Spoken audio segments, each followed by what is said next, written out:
मेरे प्यारे देशवासियों, दुनिया जब आज ग्लोबल वार्मिंग को लिए चिंता करती है, तब मैं विश्व को भी बताना चाहता हूं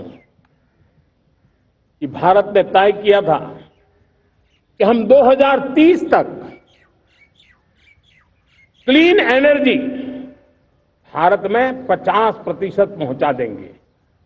ये लक्ष्य हमारा 2030 तक था। मेरे देशवासियों का सामर्थ्य देखिए, मेरे देशवासियों की संकल्प शक्ति देखिए, मेरे देशवासियों को विकसित भारत बनाने का संकल्प को पूर्ण करने के लिए उनकी दौड़ देखिए। हमने जो लक्ष्य 2030 में तय किया था, वो 50% क्लीन एनर्जी का लक्ष्य 2025 में हमने कर लिया। 5 साल पहले हमने अचीव कर लिया, क्योंकि विश्व के प्रति भी हम उतने ही संवेदनशील हैं, प्रकृति के प्रति भी उतने ही हम जिम्मेवार लोग हैं। मेरे प्यारे देशवासियों, बजट का बहुत बड़ा हिस्सा ये पेट्रोल, डीजल, गैस, इन सबको लाने के लिए खर्च होता था। लाखों करोड़ रुपए चले जाते थे। अगर हम ऊर्जा में डिपेंडेंट न होते तो वो धन मेरे देश के नौजवानों के भविष्य के लिए काम आता। वो धन मेरे देश के गरीबों को गरीबी के खिलाफ लड़ाई लड़ने में काम आता। वो धन मेरे देश के किसानों के कल्याण में काम आता। वो धन मेरे देश के गांव की परिस्थिति को पलटने के लिए काम आता। लेकिन हमें विदेशों को देना पड़ रहा। अब हम आत्मनिर्भर बनने की दिशा में काम कर रहे हैं। देश को विकसित बनाने के लिए हम अब समुद्र मंथन की तरफ भी जा रहे हैं।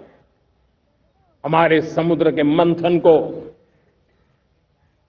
आगे बढ़ाते हुए हम समुद्र के भीतर के तेल के भंडार, गैस के भंडार, उसको खोजने की दिशा में एक मिशन मोड में काम करना चाहते हैं।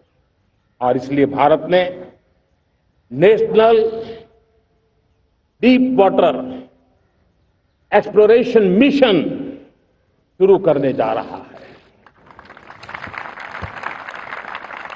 ये ऊर्जा इंडिपेंडेंट बनने के लिए ये हमारी महत्वपूर्ण घोषणा है।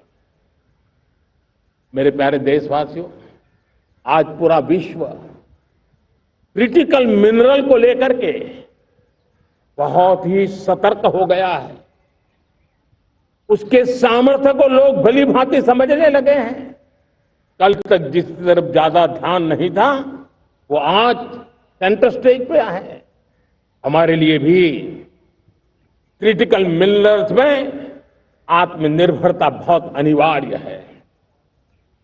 एनर्जी का सेक्टर हो, इंडस्ट्री का सेक्टर हो, रक्षा क्षेत्र हो, टेक्नोलॉजी के हर क्षेत्र हो, आज क्रिटिकल मिनरल्स की टेक्नोलॉजी के अंदर बहुत अहम भूमिका है। और इसलिए नेशनल क्रिटिकल मिशन हमने लॉन्च किया है। 1200 से अधिक स्थानों पर खोज का अभियान चल रहा है और हम क्रिटिकल मिनरल में भी आत्मनिर्भर बनने की दिशा में आगे बढ़ रहे हैं।